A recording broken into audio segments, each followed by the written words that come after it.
The Steam Deck has been out for now over 2 years, and I've been starting to think that we might not see really any ever true Steam Deck competitors. And unbeknownst to me, under the radar, there have been quite a few interesting, some good, some very bad, alternatives to the Steam Deck have been releasing. And I think the biggest problem a lot of these PC handheld makers come across is the price point. Because no matter how powerful you make your device, that will only cause it to be more expensive. And the Steam Deck is at a very competitive price point. And that's the biggest hurdle a lot of these devices need to overcome. The only way I could recommend some of these devices if you find them open boxed or used. Like, the ROG Ally is an amazing device.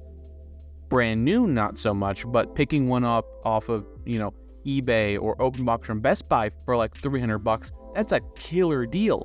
Brand new though, at like $600, that's a little tough.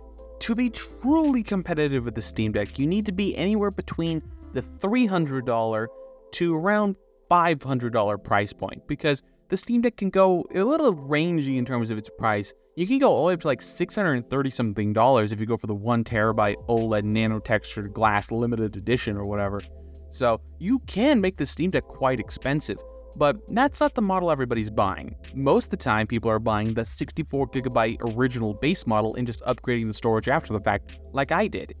Or if you want the OLED, most people are buying the base OLED and also upgrading that storage eventually down the line. That does leave a lot of room for competitors, and many have tried and failed, like Aya. Aya has tried multiple times, and they currently have 2 products aimed at the Steam Deck. You can currently get the Aya Neo Air Plus with an AMD 7320U, which is just a Ryzen 3 processor. It has terrible gaming performance, and it pales in comparison to the Steam Deck. But you can get this Aya Neo Air, Plus Mini, or whatever the heck it's called, for $269. That is a hyper-competitive price point.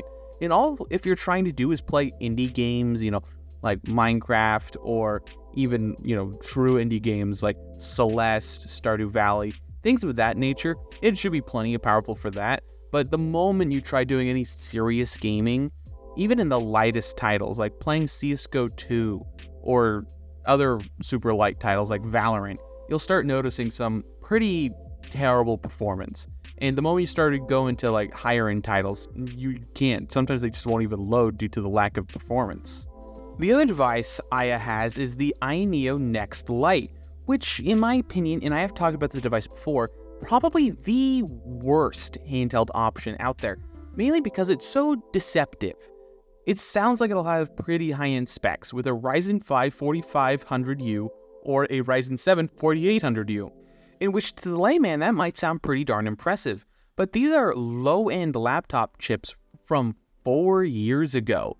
And yeah, if you get the 4800U with the maxed out storage and RAM capacity, you can reach similar performance to the Steam Deck, but overall, it's going to be roughly 10 to 25% worse abroad in the spectrum, and overall not really worth it, especially when you consider you have to pay upwards of $400 for that configuration when you could just buy a Steam Deck for $50 less.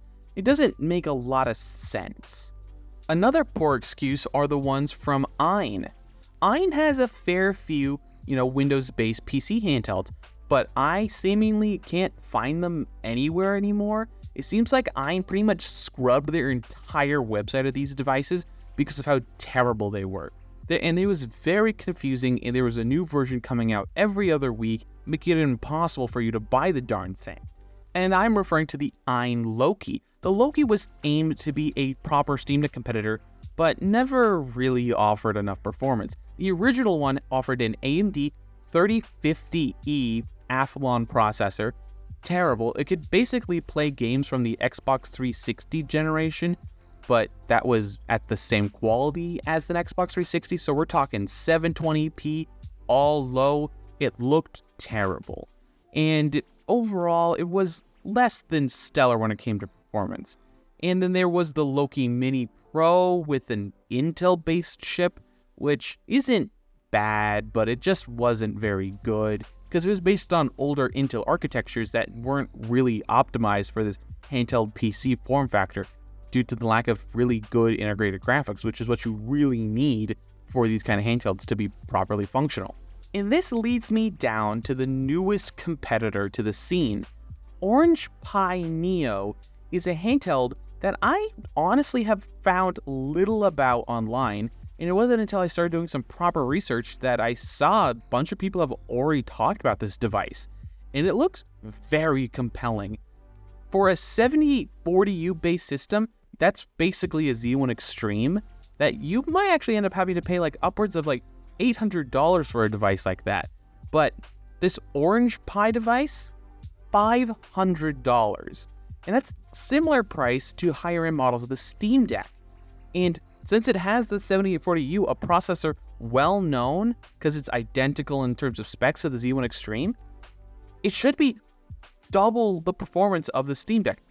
Hyperbole, of course, but it should be substantially more powerful in a noticeable way, and it's coming at a much cheaper price point, offering similar features as the Steam Deck, even down to the fact that it has 2 touchpads just like the Steam Deck. For $600, you can get an 8840U based system, which, in all honesty, was going to perform fairly similarly to the 7840U.